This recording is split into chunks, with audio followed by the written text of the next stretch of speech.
Namaste, everybody. Welcome to another Vitruveo Spotlight. So happy to be here. Good morning, Mike. Good morning, everybody. What's up? Good morning, everybody. Good to see everybody. Thanks for joining us today.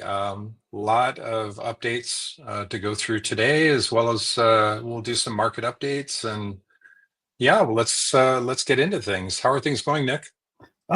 Nonstop. It's been a crazy a week of development. I just realized it's already Friday, and I felt like we were just sitting here on Friday. This week really went by at warp speed. I've been heads down coding on so many different things. It's been it's been insane, but all good progress, and we can report on all of that today. And you can see some cool things. So let's get going here. Let's add the deck here. Okay, here we go. Welcome everyone to season 6, episode 9 of the Vitruveo Spotlight. It's February 28th. I'm Nick Kalyani, founder and CEO, and with me is Mike Purdy, the COO. The Spotlight is where we review all the things from the past week and also tell you about what's coming up, and that's interesting and exciting. So let's get started. We will start as usual with an update on the protocol. So let me get my bearings here properly, and there we go. So we have been reviewing and testing out the latest version of Go Ethereum, and I'm pleased to report that we have decided to move forward with that. And in fact, I have now scheduled a series of daily meetings with Nelio. We are targeting about 2 hours per day, but it might go to 3 starting Monday. And so Nelio and I are going to basically crank through the code, transfer all the changes we have made to the protocol to the latest version, test it out, get it deployed.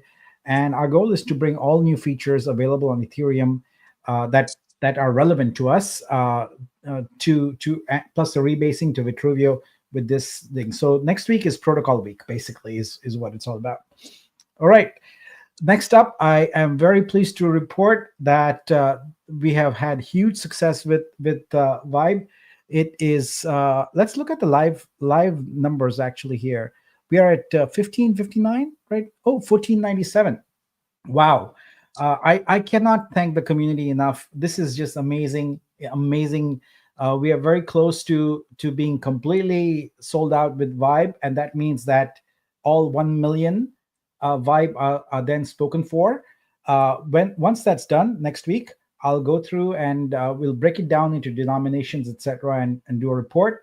I think some in the validator community are concerned because I believe my number that was reported for the validator allocation was 100K. It has to be fixed. It needs to be 113 113 and some change, 113300, something like that. So we'll make sure that's fixed. That was an oversight. It actually came about when we moved away, when we deprecated the pools that were there earlier, and so some of those numbers changed in the process. But I'll make sure that they're accurate, and we'll report on that next week. But it's really great. Once these remaining 1400 odd Vibe are gone, it's done. That's 1 million Vibe locked into the contract, and that's it. No more or less. However, because we now have the units capability, which I hope all of you are aware of, but if you aren't, let's go quickly and take a look at that. Let's go to scope here and take a quick look at that. Whoops, should have had that tab open. I apologize. Okay, so if you go to your Vibe tab now, you might see this might be new to you if you haven't already been on this page. There is now this section here. It looks a bit scary, but it's actually not. It's very simple. It's a way for you to swap your Vibe from one denomination, set of denominations to other. The way it works is you basically deposit whatever Vibe you don't want. Let's say you have a bunch of ones, you don't want them. So you would go and update here and say, hey, I got, I don't know, in my case, I don't have any ones, but let's say I have some 10s here. I don't want them. So I can go and say that, okay, I got 5 10s I don't want. You deposit them into the contract. And then what you do is you go to the mint phase and you can mint them out. Actually, I'm on mint right now. Deposit is right here. You deposit whatever you want, and then you mint whatever you want. So it is entirely optional. I know a bunch of people were asking about it, so I put the word optional here. You can completely ignore it if you want. Now, a lot of people are saying that they are having zeros show up here. That almost certainly means that you're not properly connected to the page, and it is unable to read your information. So if you're seeing a bunch of zeros, check your connection. You may not be on the right wallet or something like that. That would be the most likely cause. All right, let's get going. And again, thank you. I can't thank you enough for this wonderful, wonderful show of community support. Next up, we have a trading update, and for that, I'm gonna turn over to Mike, and I'm gonna step into the background. Okay. Okay, guys, let's kind of go through some things. Lot going on in the market last 30 days, not just with Vitruveo, but overall. So I thought we'd kind of dive into, what's really going on in the crypto space, what's going on with Bitcoin, what's going on with all the news that's flooding in, and it's really been interesting going through it. But our chart looks relatively stable right now. We've had a little bit of a correction, probably about a 20% correction, but we're still trading around the 43 cents. So we're pleased with that in terms of where we are right now. When we look at the fear and greed index, it's really kind of interesting. We're at 21 now. So we're still in Bitcoin season. Altcoin season hasn't started. There definitely is a lot of fear going on right now in terms of the crypto space. And people are really trying to figure out what's going on. 1 trillion was taken out of crypto since January 31st. And with all the bullish news that we've received, people are trying to understand, I don't get it. What's going on? The new administration is so pro crypto, things should be blowing up. Bull run really hasn't, effectively started. We got a little bit of a pump over the holidays after the legislation, and then all of a sudden it's died off. So what's going on? Again, when we looked at the altcoin season index, right now it's like a 21, so it's still Bitcoin season. Altcoins really haven't taken off so much. There are reasons for that, which we'll kind of touch on, but it's always good to look at these metrics to see what's going on. When we look at like an ETF tracker, obviously the Bitcoin ETF was approved, and a lot of institutional money was now transitioning over into Bitcoin.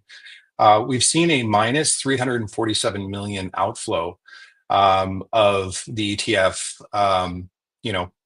I think there was like something like 347. Yeah, there it is. 10 million last week that exited from ETFs. So again, what is going on?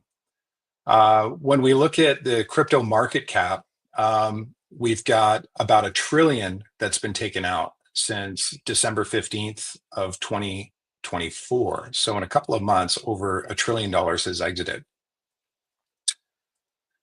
So when we look at the market review, there's a lot of negative things that are going on. There's the tariff speculation by the American administration with Trump issuing a lot of tariffs with other countries, and people are really nervous about that in terms of cost of goods, in terms of how that's going to affect various GDPs and the market as a whole. You have international instability that's going on. You have meme news, a lot of rugs that have happened. Specifically with a Haktua meme token, and then Trump's coin when it launched, there was a massive correction there. You had the Libra token. There was an 85% dump, and a lot of that news spread like wildfire. Solana is down, I think, about 35% over the past 30 days. ETH is down 30% over the past 30 days. BTC is down 20%. And 1.4 million left from the second largest SEX, Bybit, through that hack that happened from allegedly North Korea. So there was a lot of fear and uncertainty and doubt going on in the space as a whole. BTC obviously broke 100 after we received an all-time high, then 90, now 70, now 80. It seems like it's starting to stabilize right now, but some are saying that we still may see another correction down to 70, but we'll have to see how it pans out over the next week. But what are the positive things that are going on in the space? Right now, we have a pro crypto government, which is absolutely amazing. You know, the SEC is being completely restructured to be pro crypto, which is amazing. That's going to loosen up KYC issues. It will bring in more regulation. And with more regulation, you have more adoption by institutional investors, which is great. The SEC dropped suits on OpenSea, Coinbase, Consensus, and they paused the suit on XRP. PayPal and B of A are in talks with coming out with their own stablecoin, which is really interesting. And institutional investors are shifting funds right now from BTC to ETH, SOL, and XRP, which is an interesting move. There's a lot of talk about XRP right now. XRP, for those of you that don't know, has been around for, I don't know, 10, 12 years, something like that. And it's trade relatively flat. I think it's been $2, $3 at an all-time high, and now it's down to $2. But they're in talks to replace the SWIFT network, which is the global system where countries, transfer money. We're talking trillions and trillions of dollars that are moved through the SWIFT network.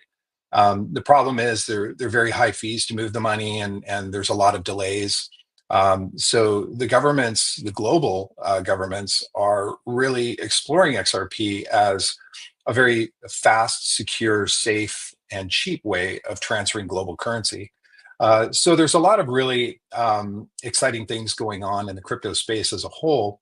And more importantly, you have, the Bitcoin Act of 2024 that's coming out, where the US government is looking to take a portion of their treasury and buy 1 million Bitcoin and hold it for 20 years in terms of a strategy in order to pay down the national debt, which is very interesting. And in light of all of these positives, you would think that the market would respond. But you do have this clash between retail investors and institutional investors. As more institutional investors are going to come into the space, you're going to see market manipulation.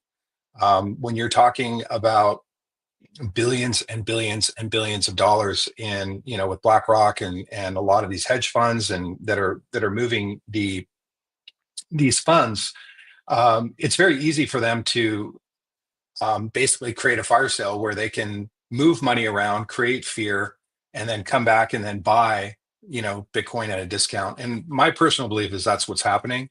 I think there is a lot of market manipulation going on right now. And, the street is just testing the waters and making some moves. There's a lot of factors that go into it, but if I had to bet money, I would think that that's what's going on right now. So, for me, I'm not, moving any funds. I'm actually, making more purchases right now. That's just my personal strategy. When we look at the cycles and trends in crypto, obviously crypto is a lot more volatile than traditional investing. And you can liken crypto as like future trading or energy trading or very, very volatile markets. But what we're starting to see is a shift. In 2017, we had the ICO phase where a lot of new blockchains came out. They were offering initial coin offerings, and that was really the craze in 2017.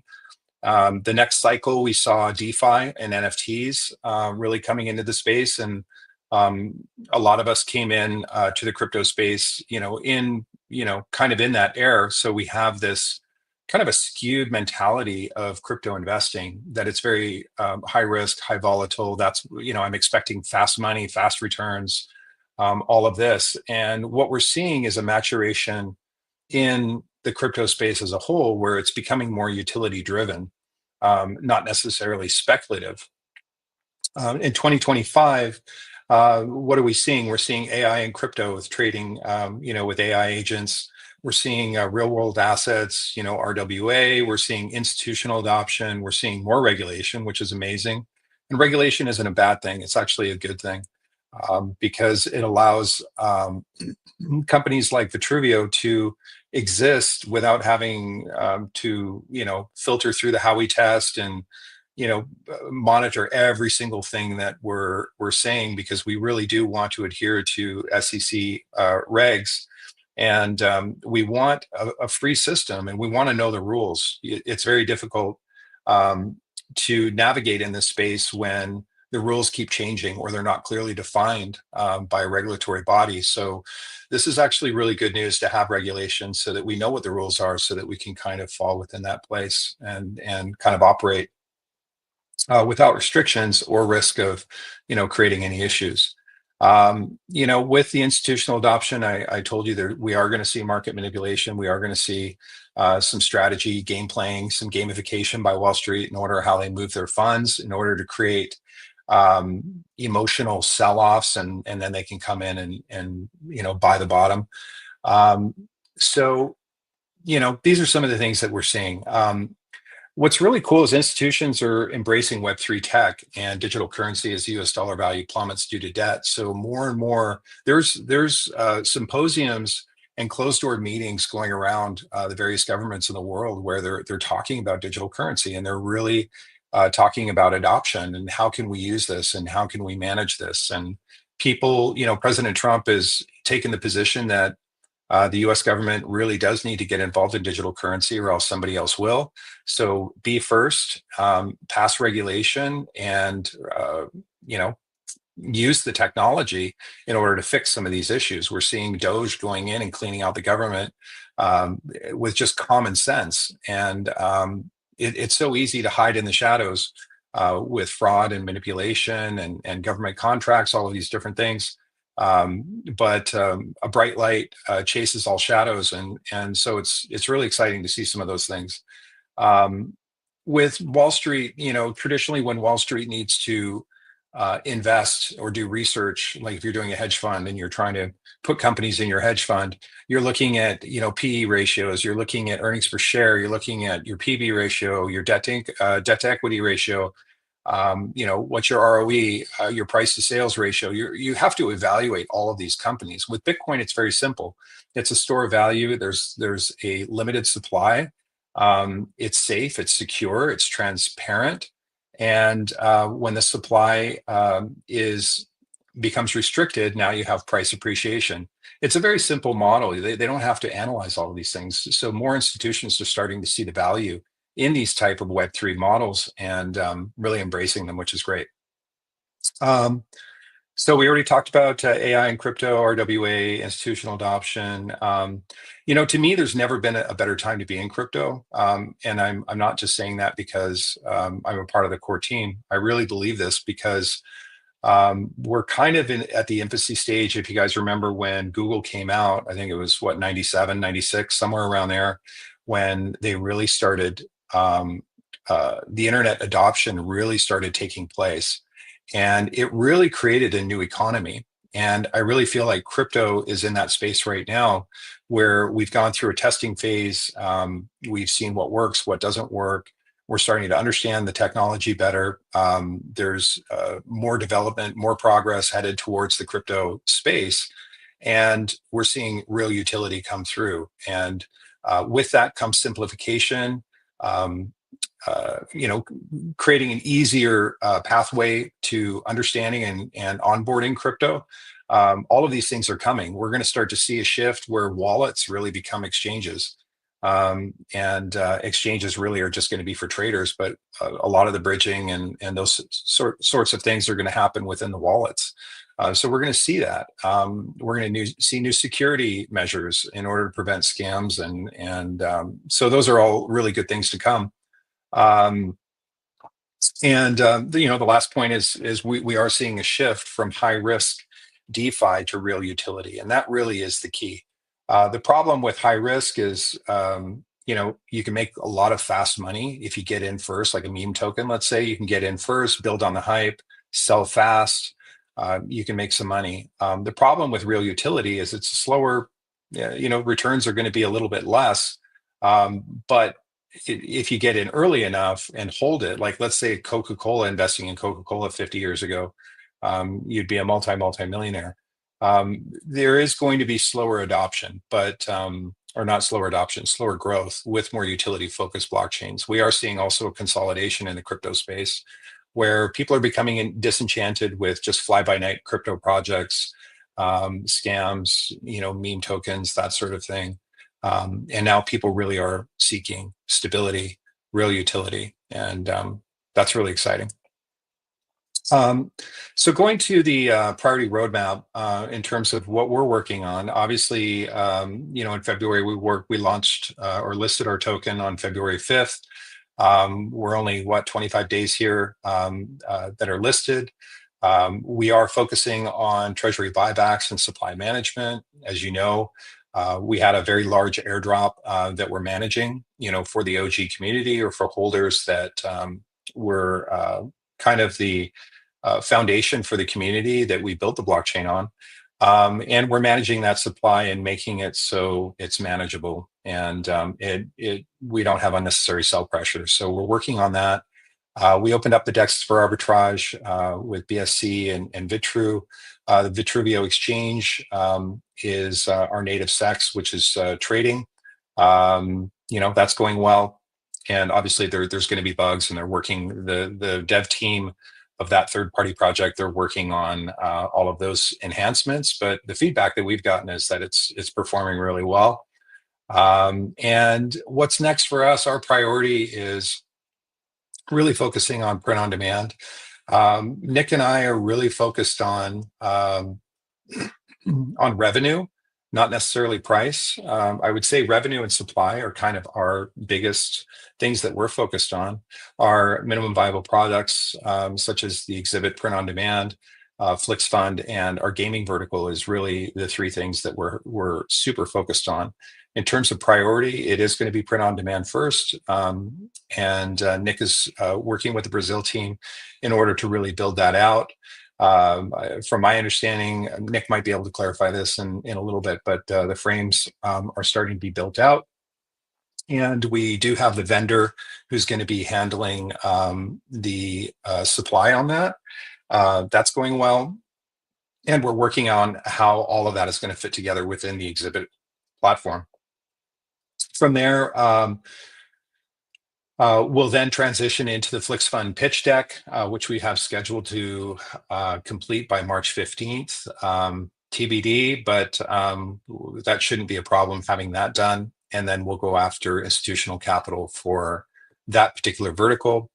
And then the Vortex Orbit light paper will be completed by March 15th. That's all pretty much I'm focused on, is really the gaming vertical. I've spent hours and hours and hours researching the space.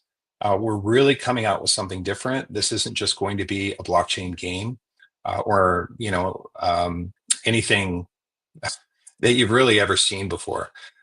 It really is exciting. We've already had we had our second meeting with the developer and going through making sure that they're the right partner for us. We feel that they're amazing. They're very qualified. They have a huge team. We worked out a pre-production schedule as well as a post-production schedule, and then we're building the budget in order to deliver that. So that is actively being worked on by me personally. So I'm very, very excited about what's to come and share some of the details that's going to be coming out on the white paper shortly. After that, a lot of people have been asking, when are we going to get projects on board? When are we going to do marketing?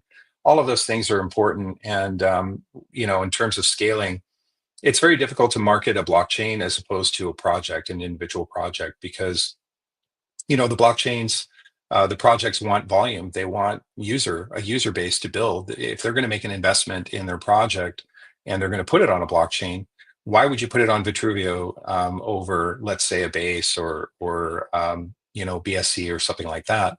There'd have to be really, really compelling reasons if there wasn't volume or a community. So in order to create that, we have to create the volume, we have to create the community, we have to build all of that. That's going to be in part with, obviously, once we navigate our supply into a manageable place, at that point, then we can kind of scale and go from there. And we're in talks with many, many projects right now. It's just going to take time. That's the frustrating thing. It just takes time to get these projects on board. Some of them are ready to go. Others are asking for capital where they want a grant. And then others are, maybe they're just not a good match for our particular, there's something that we don't like about the project or the founders, or it's just not the right fit within our ecosystem. So we're really trying to decide and hand curate each project. In terms of exhibit marketing and art buyers, once the print on demand is going to be complete, we'll be going full board marketing for exhibit, which is good. And then, of course, in late April, we'll have a Vortex token that we'll be releasing. Okay, I wanted to touch really quick on centralized versus decentralized. I've seen a couple of comments on this, and I want to kind of address this. There's a lot of talk that centralization is bad, decentralization is good.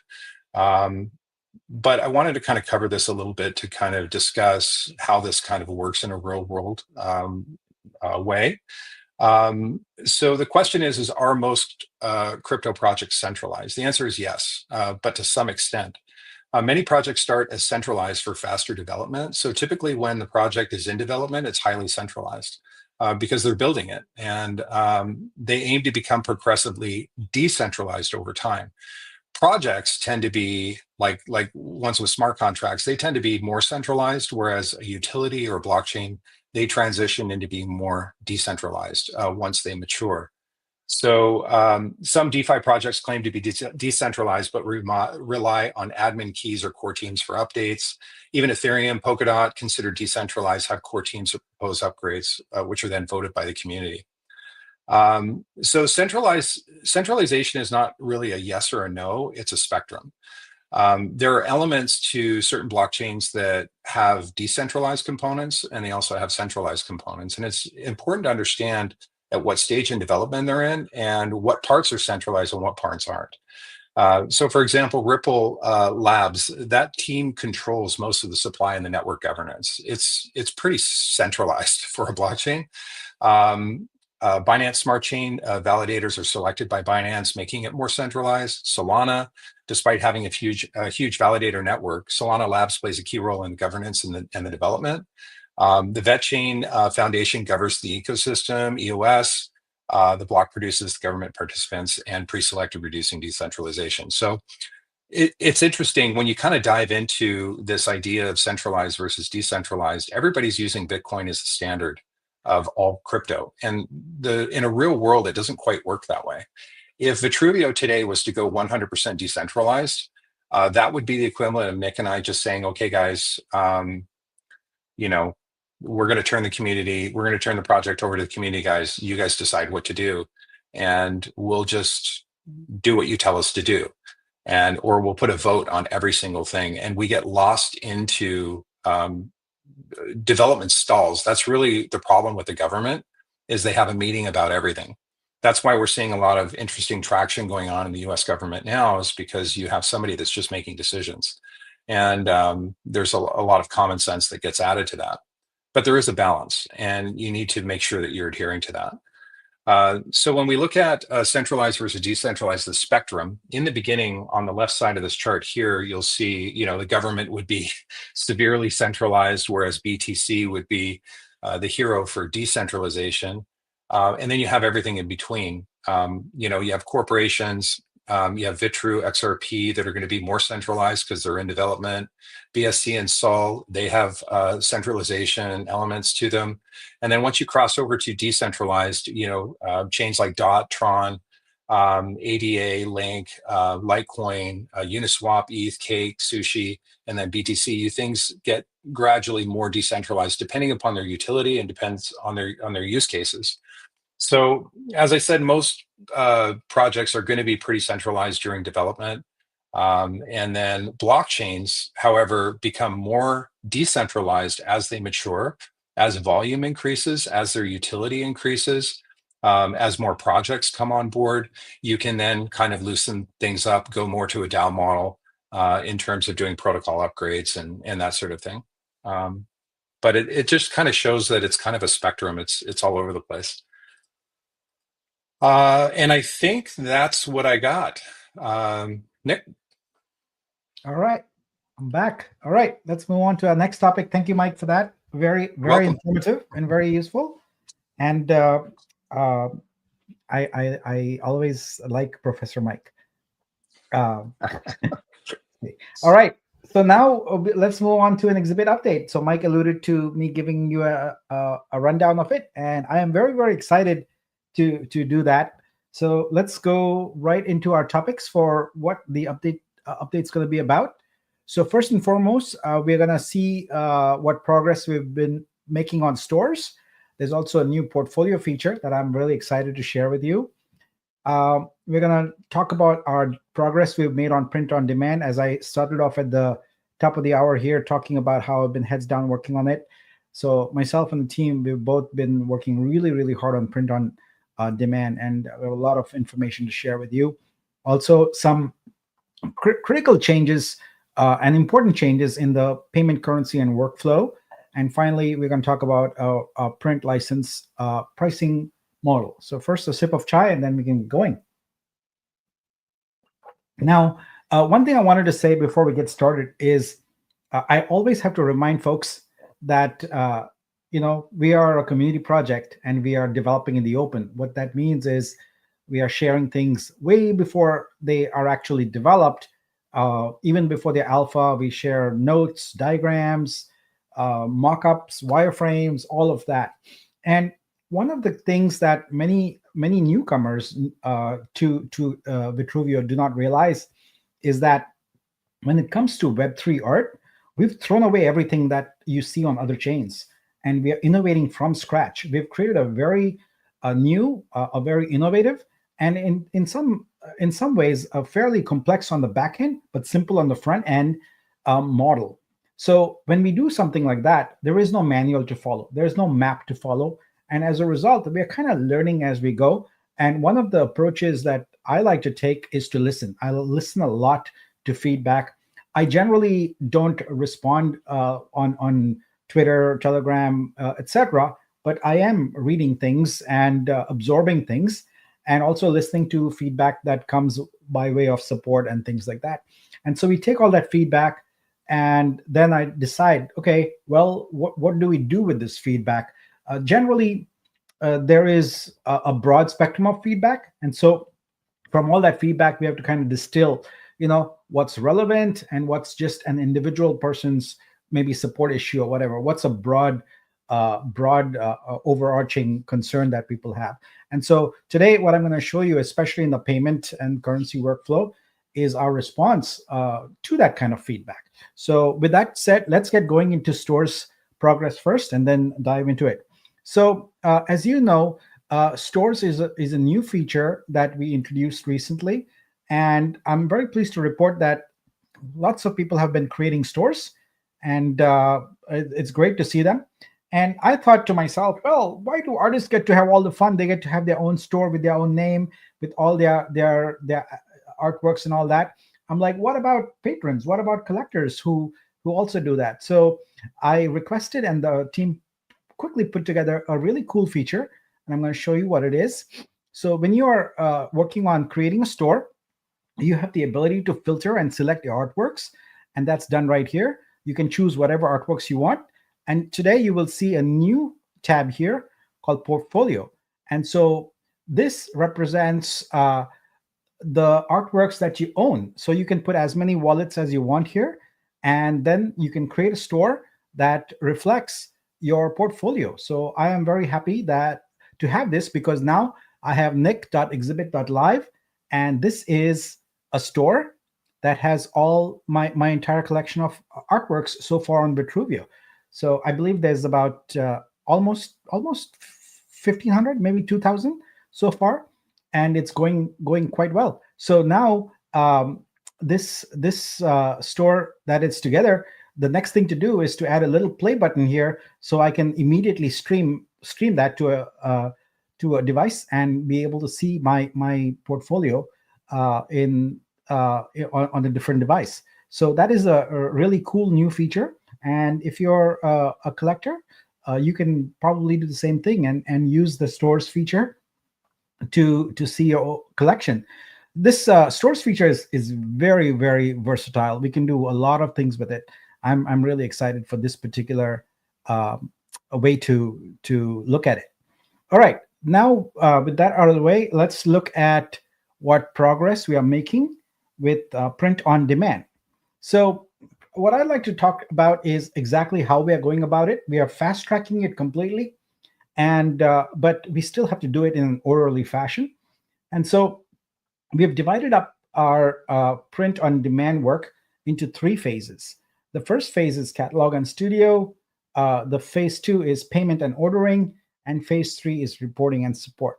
So what we are working on right now is the first column, which is the mobile first UI, catalog, mockups, and studio integration.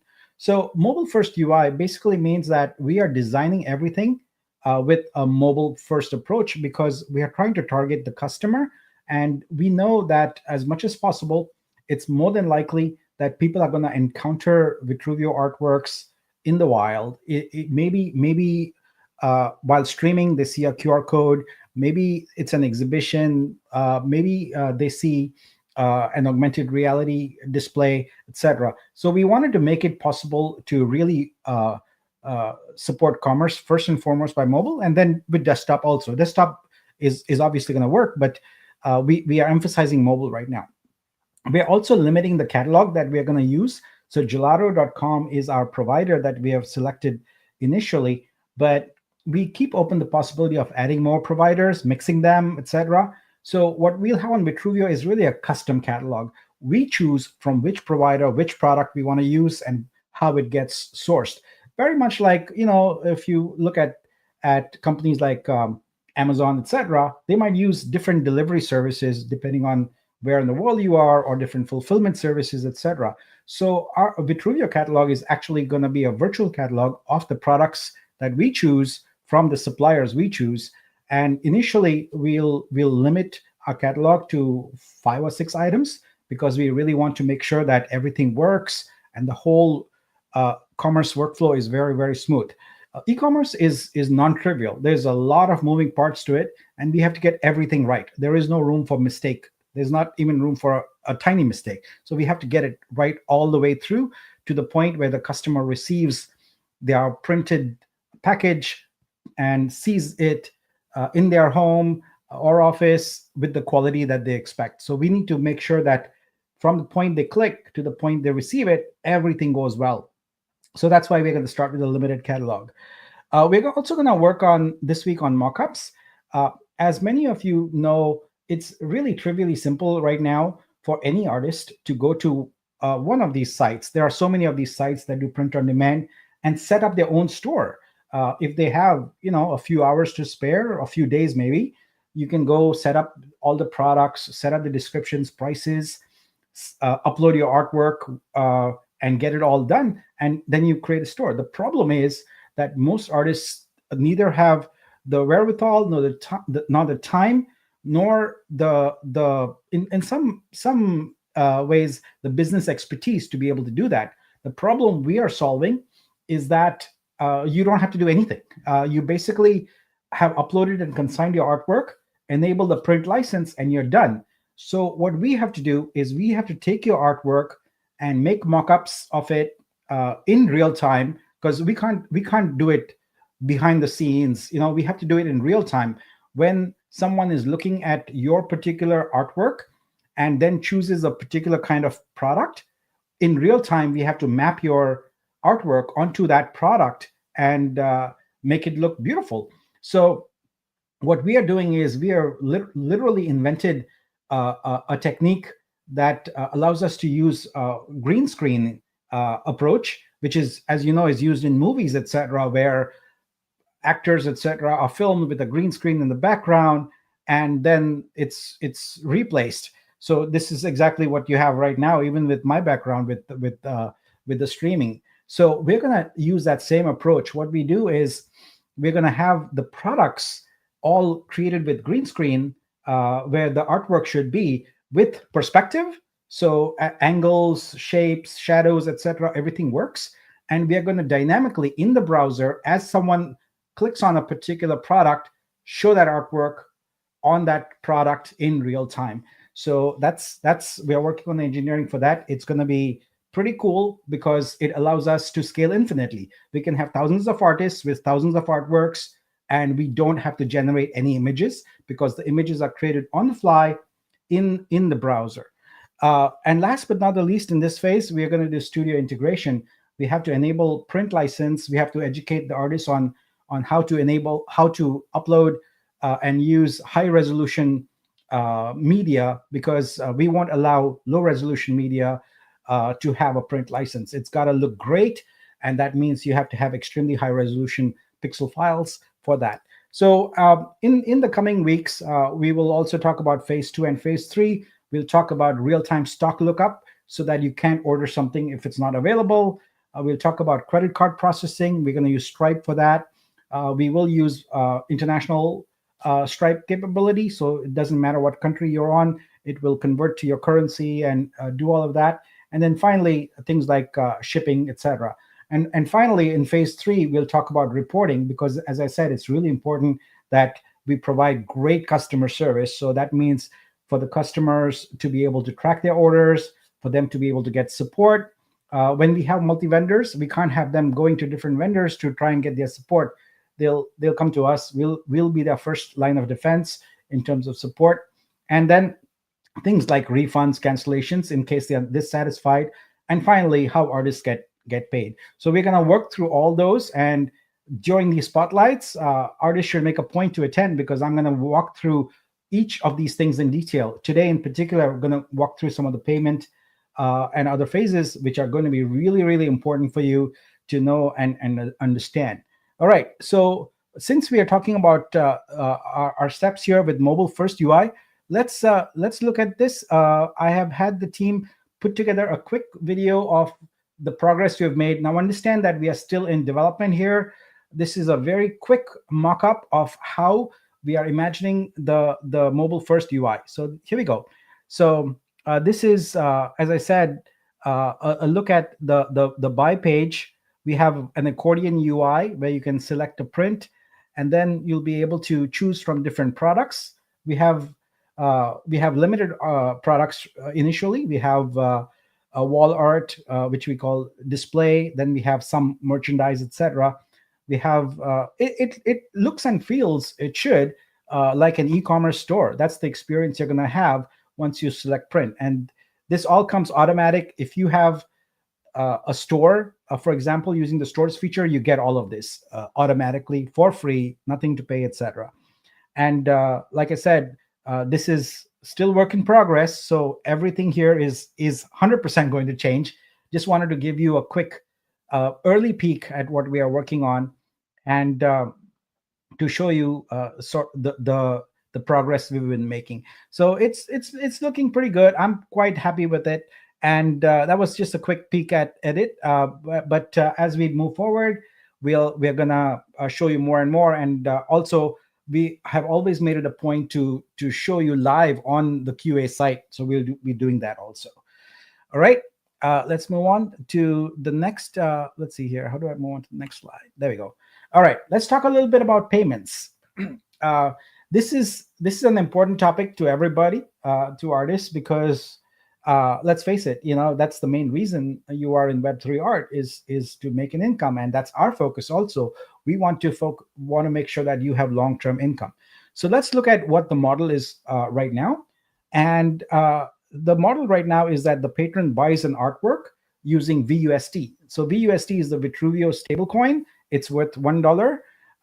So the patron buys with that, and they pay the artist price plus fees. So if you go to one of the buy pages right now, and let me actually show that to you so everyone's there. Let's look at this artwork here. And you can see that if you go here, it says buy with VUSD, and you can also get VUSD. So if you don't have VUSD, you can go to this page and just buy it directly.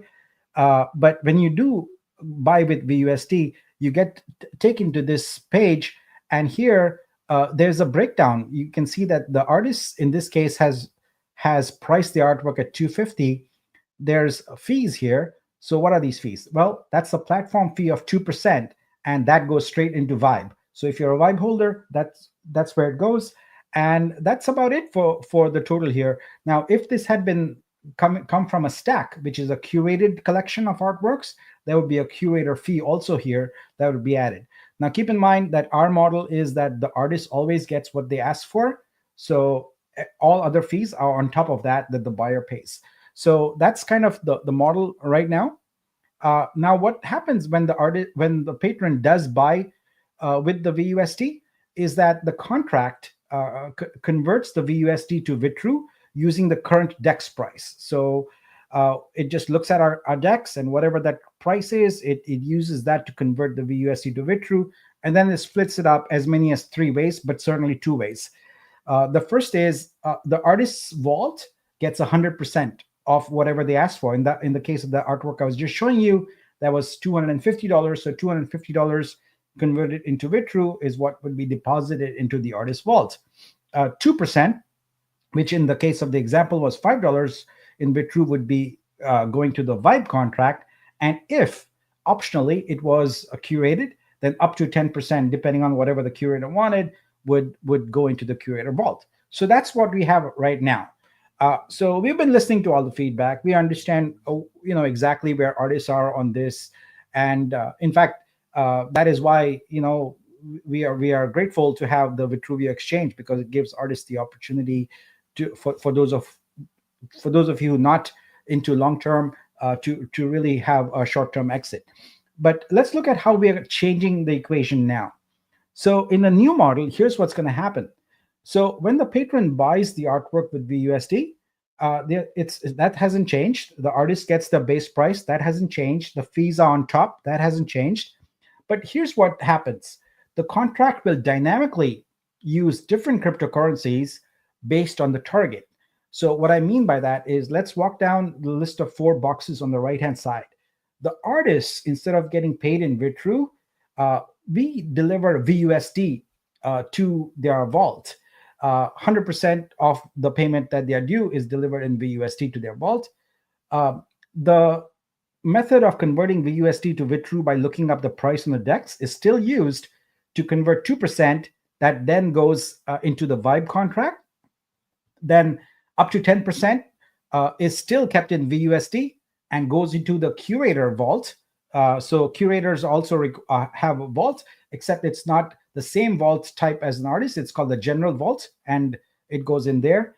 And then if it's a store, up to 50% of the markup that they might have set in their store, that also goes in VUSD. It goes into the store owner vault. Now, keep in mind that the store owner might be someone who has no vault. They just have an email address. We auto create a general vault for them on the fly. So what we are doing here is we are basically shifting how the cryptocurrency conversion occurs. The cryptocurrency conversion right now happens at the point of sale, and we are now allowing a model that allows that to be deferred at the artist's choice. They can do it whenever they want, and you'll see how that works in just a moment. So here we go. So after the purchase is done, we have a claim, and what we are doing is we are changing how claim works to make it super flexible for artists to do really anything they want. So what we want to do here in the new claim dialog is we want to really prioritize long-term income versus a short-term income that we feel might be harmful to the ecosystem. So you see long-term income on top. So you have those options. You can select 0, you can select 100. It's entirely your choice. In the short-term income, the claim to wallet, we have now split that up into 2 parts. You can choose to convert everything to VITRU if you want, or you can choose to convert nothing to VITRU if you want. So if you choose to, whatever portion you want to convert to VITRU goes into your wallet immediately as VITRU. The remaining part you can transfer just as VUSD directly to your wallet. Why is that relevant? Well, I know a lot of artists like to support other artists by buying art. So you can just take that VUSD as is, bring it into your wallet, and use that to buy art. This dialog is designed for maximum flexibility. You can keep an eye on the VITRU price and decide when you want to do the claim. You can just sit on it and let the VUSD sit in your wallet. It's not changing at all. So if you had earned $100, it's still going to be 100 VUSD sitting in your vault until you decide to switch it over to VITRU or to VUSD. If you want to claim it as VUSD right away, you can do that. If you want to stake it, you can do that, and we encourage you to do that, because really that is the best option. So these changes are currently, we are in the process of making the contract changes and the UI changes for that. So my ETA for that is probably Tuesday. By Tuesday, you should start seeing it. Now, what happens to the Vitru that's already sitting in your vault? Well, this dialog will be smart and will use the current price to reflect the current VUSD value of it. So the reverse of converting from VUSD to Vitru, it'll be converting the Vitru to VUSD. So you will see this dialog as is. You will see on the top there the available VUSD that already factors in what you have. So it is as flexible as we could make it, and give you really every possible avenue here to make the decisions at your time, at your choosing, with your percentage. You can decide exactly what you want to do with the money from your licensing. So we hope artists will like this, and I would love to hear your feedback here today, and I'm happy to take questions also. But we really have engineered this to be super, super flexible, and to really make it easy for everyone to do business on Vitruveo, especially now that we are rolling out print on demand soon, and it's going to scale up very, very fast. So that is it for the claim dialogue. And as I said, we expect to have this live by Tuesday of next week, maybe a little later, because I'm told that I don't have my finger on the pulse here, but I'm told that Brazil has some holidays next week. If that's the case, it might be a little longer, but I'll certainly keep you updated on it. All right, next up, let's talk about the print licensing model. So we are about to embark on a pretty interesting journey with the print on demand. And what I wanted to start educating artists on is how our model is going to work as we develop it. So when we enable the print license in Studio, you're going to have to provide two prices. So the way we are thinking about print on demand is really as two groups of products. We look at it as merchandise and display. So you can think of merchandise as everything like mug, tote bags, t-shirts, hats, scarves, you name it.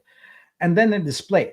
Display is really your artwork on something designed purely for display of that artwork. So whether it's a canvas print, an aluminum print, I don't know, maybe a glass print, a poster, that's display. So the way you provide pricing in your license for your print license is you provide a merchandise price. So you say that, okay, this is the price that I need to be paid if my artwork is printed on something. So that's your merchandise price. You also have to say that if my artwork is printed on for display, then here's the price. But you don't give a flat price there. The price you give is per square centimeter. All right. Why is that? Well, because we want to offer to our customers canvas, aluminum, posters, etc., in a variety of different sizes. We don't want you to have to sit there and try and figure out the price for everything. So you take your time and think through and say that, what do I want to be paid per square centimeter? You'll have to, and we'll do a workshop to help you arrive at that. But this allows us to be infinitely flexible. It doesn't matter what size someone buys your artwork at, because it's per square centimeter, it scales infinitely. Let's look at an example and see how this works out. All right. So let's say that you put a merchandise price of $3 and a display price of 5 cents. All right. So if you, for example, if a customer buys a ceramic mug, then if you put $3 there, so you get $3. The price you put is the price you're going to get. Everything else, the fees, the shipping, the cost of the thing, etc., the buyer pays all of that, but that is not of concern to the artist. That's handled by the platform. With the display, let's say that the customer buys a canvas that's 60 centimeters by 90 centimeters.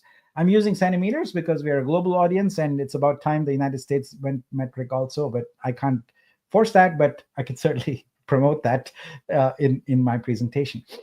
So that's 5,400 square centimeters, and so you would be paid $5,400 multiplied by 5 cents equals $270. These numbers are just random numbers in terms of the price. Don't think of that as any guidance or anything for you. I just wanted to use a number that was easy to understand. But what happens in this case is based on that canvas size, you get paid a certain amount. So this is how the print license model is going to work. It's super flexible and it's super simple. You just provide these two prices on there, and that's it. Now this is going to be totally different from your digital collectible price, and logic dictates that it would be much lower because you're not giving any license to any of the media or anything to the person. So let's look at specifically what's going on there. So we are still in the finalizing the business rules for the print license, but here's what you can expect. You can only enable the print license if you have a high resolution print media uploaded. If you don't upload high resolution print media, then there is no way you can enable a print license. There's going to be a waiting period. This is a fact of life.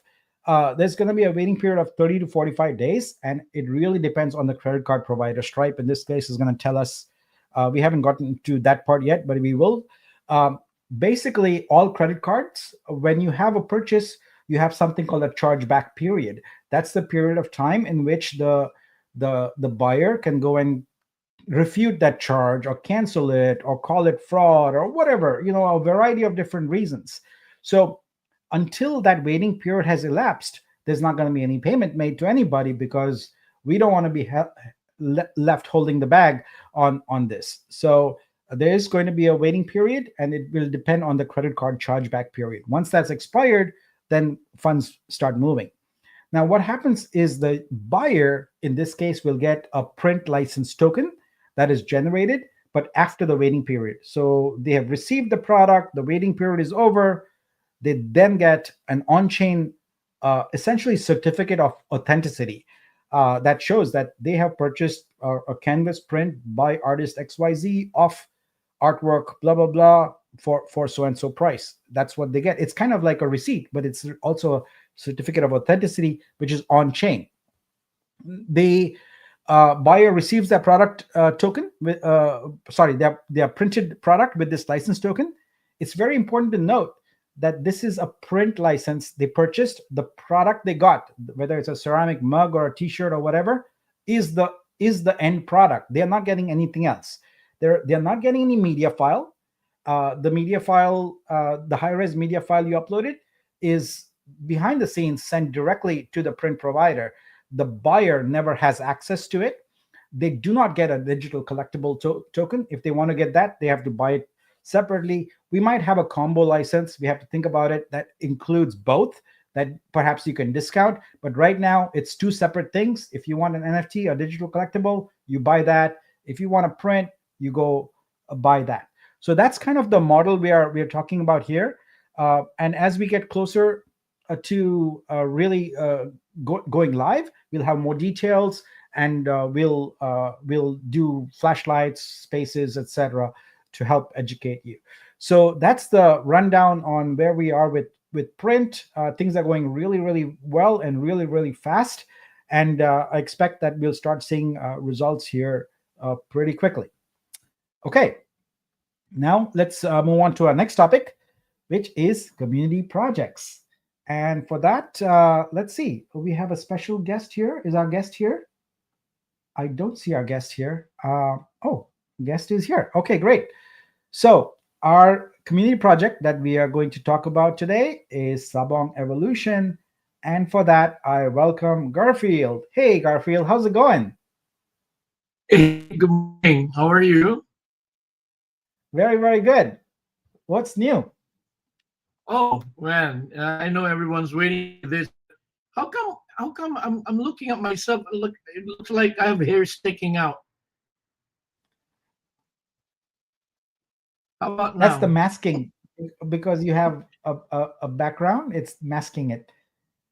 And did you notice my background? It's Vitruveo. Yeah, I noticed that. Thank you. Appreciate that. Yeah. I wanted to let you know that I've done maybe a good 5 or 6 videos already that will be rolled out soon about Sabong and also Vitruveo. So at your service. All right, that's great. So you have some news to share with us today. You sent me some information Yeah. for the slide. You want me to bring up the Yeah, slide?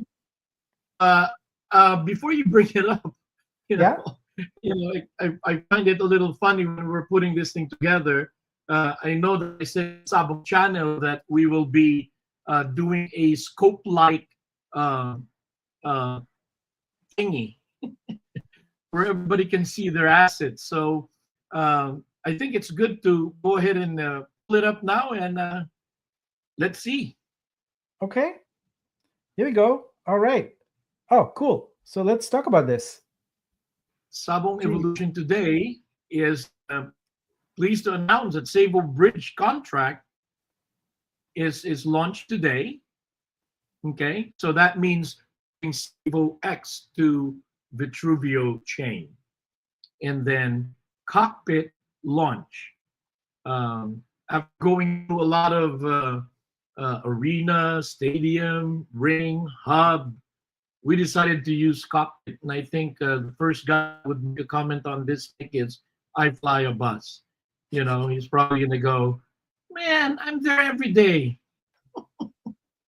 So you can go to cockpit.sabongevolution.com. Cockpit is the main port for all Sabong assets. Hatch eggs starting 4 p.m. today. Now I'm gonna give you a heads up. The reveal is not gonna happen until maybe mid next week or earlier. Okay, but just like the egg that we used to make, they mint the egg. A couple of days later, it's revealed. We wanted to do the same thing for these hatchlings because really look cute, good, and ready to fight. Oh, grow first, ready to grow. And so that's about it. That's pretty much the update for today. And feel free to ask a question, Nick. It's very, very, very exciting. Those are two huge things: the Sabo token on Vitruveo, and of course the very family-friendly cockpit launch. I like that. That's great. Love it. Right. Yeah. So this is a scope-like portal. I like that. And yeah, so 4 p.m. PST. That's in 5 hours here. We're gonna be hatching some eggs. That's great. So That's right. talk to us about your pink sale. Do you mind if I go? I have the tab open here. Do you mind if Oh I go yeah. up there? Right. Take a look at the progress. Please talk Yeah. to us about the progress there. Let's see, where are you at? Okay, currently We're number a little 6 over. is still in the top 10. That's amazing. Yeah, we're a little over 50 now. One thing I wanted to share with everyone, as all of you know, this is my first time. Um, I just learned not too long ago, and I take the blame for it, that I needed to get KYC'd, I needed to get docked, and all these badges. So we're working in the last 5 days to get all these badges, including the audit, and we're excited, very excited, because we have a lot of like I said, we have a lot of bigger investors that are on the sidelines right now, waiting for the badges to come in. There are 3 badges we're looking at, and I've done a couple of KC yesterday.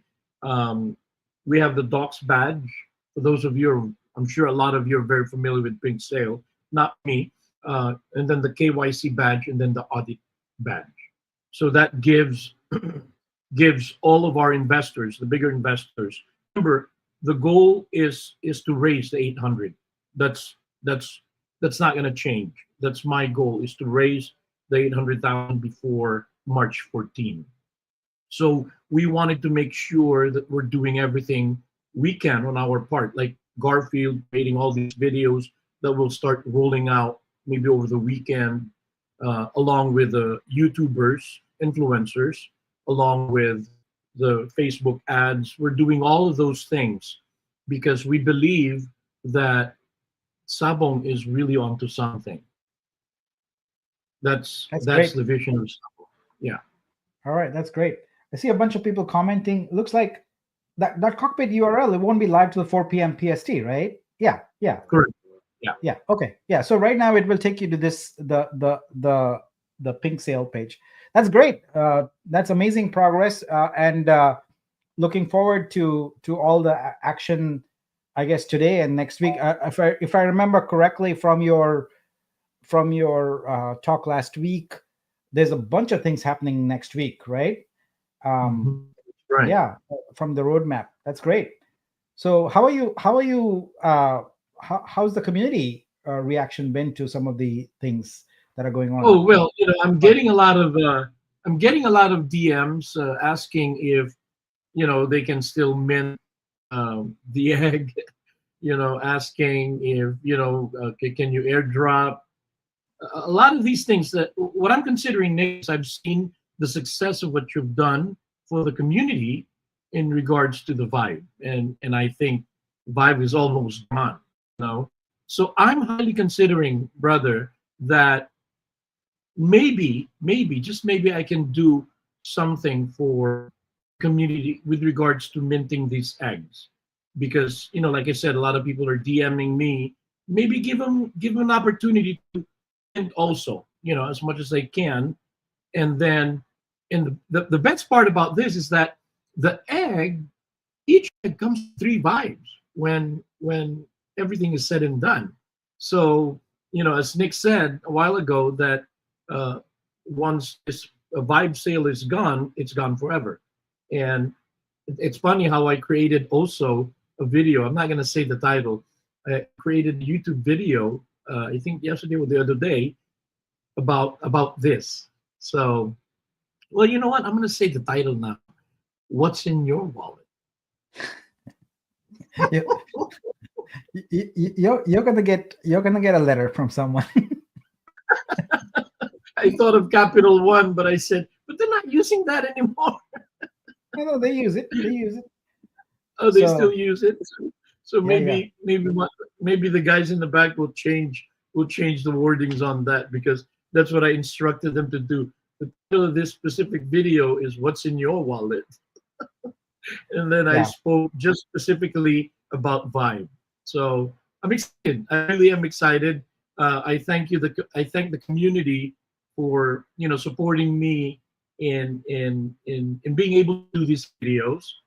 They wanted me to do these videos, and like I said, guys, maybe today we'll make an announcement regarding the 1,000 eggs that are left. Maybe we can do the same as Nick did. I think Nick is so generous and amazing. I mean, we already know that. But the response, Nick, of the community, I personally am amazed. From 50,000 down to, are we now less than 1,000? I mean, our community is just fantastic. I love our community. Yeah. It's amazing, and I just want to say this too, that I'm excited about the Sabong, the Vitruveo chain, and the entire community, because we're all together. I don't feel alone. That's the one thing that keeps me pressing forwards, that I don't feel alone doing this project. I have the community, I have the outside community, and now I'm on to creating videos, at least 2-3 videos a day for Sabong and for Vitruveo. Yeah, pretty soon we'll be looking like, hey, we need an influencer. Who do we look for? We go like find Garfield. That'd be cool. Yeah. Hey, Mike, you want to step up here and chat with Garfield a bit? Here I am. Hey, Garfield. Hey, Mike. How are you? Good to see you, buddy. Good to see you, man. I know you've been working hard. I know. But look at my background. Look at my background banner. What's wrong with your banner? No, I said look at my background banner. It's the same as yours. Yeah. That's how we roll, man. Cool. Well, it's good to see you, man. It's good to it's going to be great to see how things pan out with the pink sale launch, and just with the KYC and the badge added. And I know you guys have a lot of not institutional investors, but I know you've got some investors that are on standby waiting for that to happen. So I'm excited to see the progress once that stuff gets cracked out. That's right. That's It's a right. lot of work, Yeah. though, isn't it? Oh yeah. Yeah. Being it's my first time is a lot of work. I felt better when I was just supporting Vitruveo, and I Yeah. get to spend a lot of time with the community, do a giveaway, do trivia. I'm sure the guys miss that. Now that I'm working on both ends, front and back, making sure that everything's going well. It's a lot of work, but it's a good stress for me. Yeah. Building Yeah. stuff is very hard. It's very, very hard. It That's takes right. a lot, and but it's also fun. Especially if you like that kind of stuff, and I like that kind of stuff. But I There must was a say, saying, right? Yeah, there was a saying like, if you love what you do, you never have to work a day in your life. yeah, That's true. I Indeed. love that. Yeah. I don't want to ever wake up and say I'm not excited about what I'm going to do. I don't want to do that. I want to just like, when can I get going again? I don't want to sleep. I want to work on it. So yeah, it's exciting. Well, Garfield, this is amazing. Today is going to be a great day for you. Look forward to that and the community. And Thank you. yeah, let's talk about your promotion. I'm always up for coming up with promos, etc. Looks like a bunch of people want you to sing, but we'll save that for a flashlight. Yeah, we'll do another flashlight and break That's out right. your maybe this time you can bring out the lead guitar, and because we've done the rhythm and we've done the ukulele.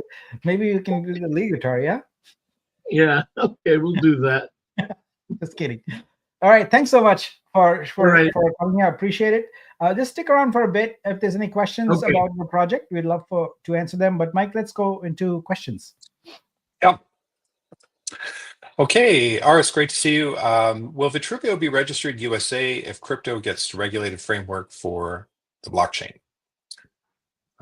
I think the answer to that is no. However, there's a part where Exhibit maybe, I think we're working on getting that registered because that has Web 2 elements, with print on demand and selling artwork. So, and we'll be able to accept credit cards that way. So for the blockchain, no, we're registered in the British Virgin Islands. But for Exhibit, that will most likely be a US-based corporation. Let's see. Are the arts that are sold on Exhibit in VUSD? If so, when the artist sells, don't they need to convert to Vitru to withdraw? I mean, I went through the whole presentation on this here today, so I think that's already been answered. Okay. Let's see. If millions of dollars are sold in Exhibit someday, wouldn't Vitruveo also need millions of dollars in liquidity? Won't the artist selling pretty much just drain the Vitruveo liquidity? There's a few questions on these, Nick. So maybe if we can just double tap on a few of these. Yeah, I mean, I think they might have come before I did my presentation, is my suspicion. It's possible. Because I pretty much went through the whole model of how we are changing it that addresses just these very kinds of things. Yep. Yeah. Okay. Hey, Nick, we have artwork consigned only for print on demand. For example, if it already exists as an NFT on another chain, but we want to make it available for print on demand. Yeah, right now we have the requirement that you must have the collectible license enabled because there's only one real selling license. But once we enable the print on demand, you'll be able to choose. So yes, you can certainly do that. Okay. And Mystique is asking if you could join the space that's coming up. It's going to be on print on demand. If people want me to show up in a space, they need to send me a calendar invite, or I cannot attend because I just use my calendar. I cannot keep track of meetings, etc. So please send me a calendar invite, and I will be there. All right, perfect. Gus asks, can you talk about the licensing? If we set up a store and we obtain artwork from Exhibit, my biggest concern is an artist coming back later on and complaining that their art is being used on POD. So I guess that would be in the vault whenever they upload the artwork, right? They'll be able to discern what licenses they want for that artwork. Yeah, it's not possible for someone to print unless the artist has enabled a print license. Mhm. So I don't think there would be any concern because they have opted into it. There's no way someone can just print without the artists having a license. Yeah. All right. And in terms of pricing, I know you spoke of this a little bit. How will Vitruveo handle print and demand prices on every artist? Because you won't want the same issue we had before where artists pricing art, so Yeah, cost of I goods believe my for, yeah, presentation already covered this. Yeah. perfect. Yeah, some of these questions came in before. Yeah. Let's see. Okay, so, and I think ours, Nick addressed this question because of the chargebacks. So hopefully that addresses Yeah. that. No one's gonna get paid immediately until the chargeback period has elapsed. Yeah. Yeah. Let's see. Is the print on demand partnership exclusive or will there be future partnerships with other platforms? Great question, Jason. Yeah, that's why I alluded to a virtual catalog. We have a virtual catalog, so as far as the buyer is concerned, they will be oblivious to who the fulfillment partner is, and we can have any number of them. Yeah. In terms of the print on demand supplier, in terms of quality, he's, I guess, had some experience where some of the quality was really Yeah, bad. it's Gelato, GELATO.com. Yeah, they're a very established print on demand supplier. But we're going to have to handle, I think, did you in Brazil talk about that, Nick, in terms of like returns and stuff like that, how those are going to be processed? Is that going to be held Yeah, through that our was support team? phase 3 of the 3-phase approach. Yeah, that's not for the developers, that's for us to figure out. Yep. Yeah. Okay, this question's for me. I know you guys signed a non-disclosure for a future potential partner you spoke of a few weeks ago. Is that an art onboarding or project onboarding or art buyers? Just curious. So that's more of a collaboration, and it's a little complicated to explain. Well, it's in the gaming area. It's not in the art area. Yeah, it's has to do with blocks. But we've had multiple meetings. We're still meeting with them, trying to figure out if the collaboration is a good fit on our part. Okay, let's see. Price matters. Okay.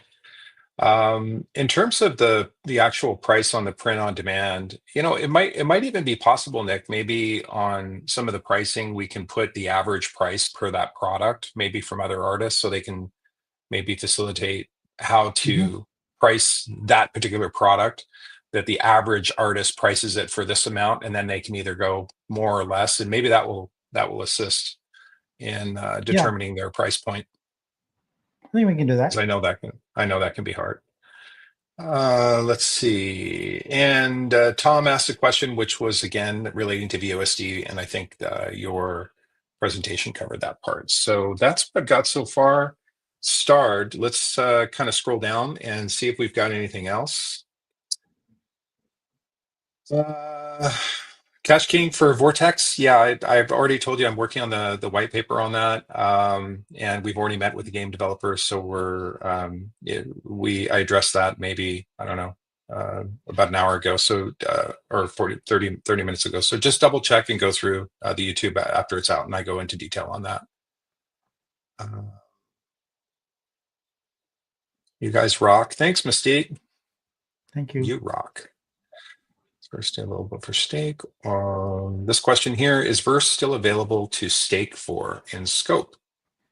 No, it's we will remove that from a scope here because with the promotion, with the 20 million promotion, we essentially doubled, and so we have to change the tokenomics and update the calculator, the projector, for all of that.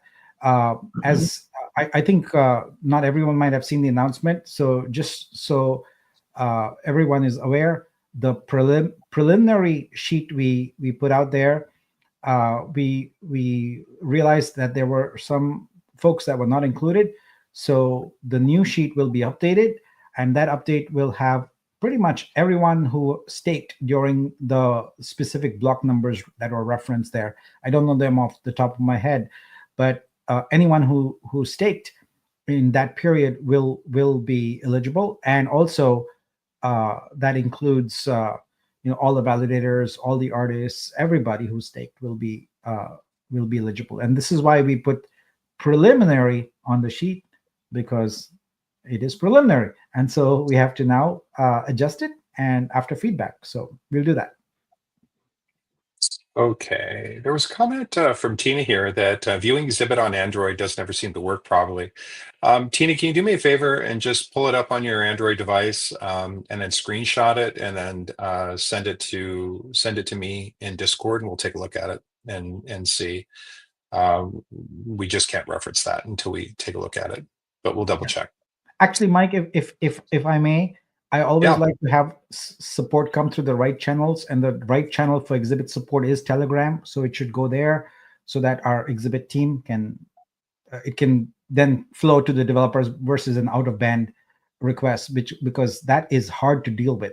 So all support requests, like people ping me on exhibit on X, etc., that's not the right way to get support. There's only one place to get support for exhibit, and that's on Telegram. So please go to Telegram and post whatever you need there, and it will filter up to the dev team.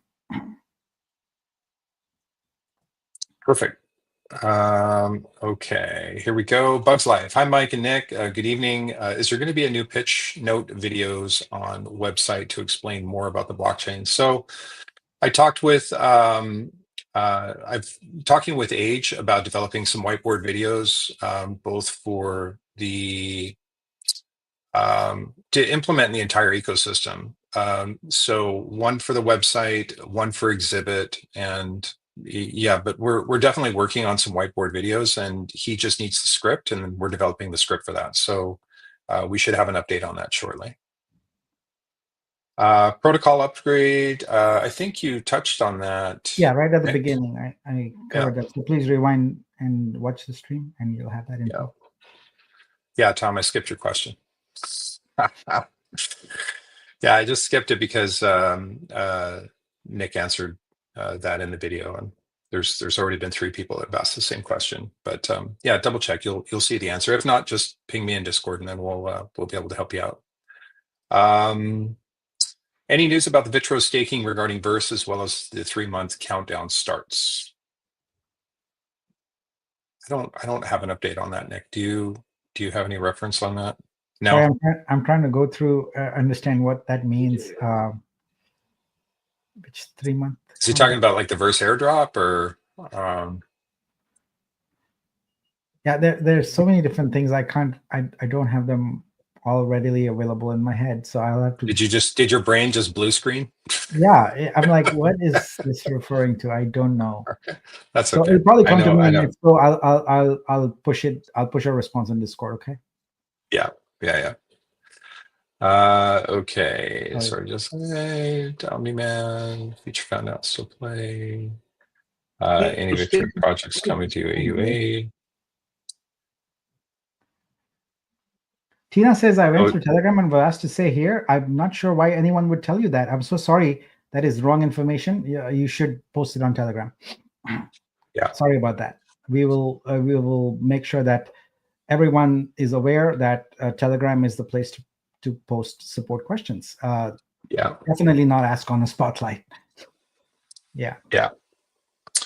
All good. All right, guys. Nick, do you have anything closing you want to go over, or are we pretty much done? No, it's just nonstop working on all the stuff we talked about, and it's always a give and take, right? Some things get higher in priority, and so we focus on that, and then so each thing gets its light, its time in the spotlight, Yeah. But that doesn't mean we are not working on things. It's just there's a finite amount of time on the spotlight, and also to showcase. But I just want to thank everyone. I'm just looking at the vibe minting here, and it is amazing. It is totally amazing. We are below 1,000 now. We're at 990. It's amazing. Thank you so much. Amazing. I actually did want to double tap on something, guys. I had 1 or 2 other slides that I wanted to show you guys. It'll be really quick to kind of go through it, but it more is just context on where we are as a blockchain. And a lot of times we think that we're launching a meme token that's just going to moon to the roof. And it just doesn't work that, guys, for blockchains. If you look at ETH, it took about a year to get to $10. XRP, 4 years, it traded relatively flat, and it's 12 years old and still trading at $2. BNB, 1 year to get to over 10. Sol, 1 year, was probably the most successful at $20 after a year. ADA, Cardano, as a high price of $2.80 since 2017. Tron has had really steady growth, actually, but it's still a high of 22 cents, currently trading at 22 with a high of 33 cents, and AVAX trading at $21 with an all-time high of 134. Ouch. All of this is just to state, guys, that blockchain are really based, the success of the blockchain is based on projects. And it takes time in order to build on chain. Obviously, VITRUVEO, we would love to have tons of capital where we can give out grants and hackathons and that sort of thing. But we are growing natively and building in the open. So our plan is to build out our own native dApps, create some really revolutionary products and MVPs, release those, generate some interest, generate some revenue, generate some traction, and then the capital will come in. So that's the thing. But the one compelling thing is that no other blockchain has Vibe. And I can't stress how important this is, because regardless of what price is doing, when revenue starts building within the blockchain, all of that revenue gets sent to the Vibe holders.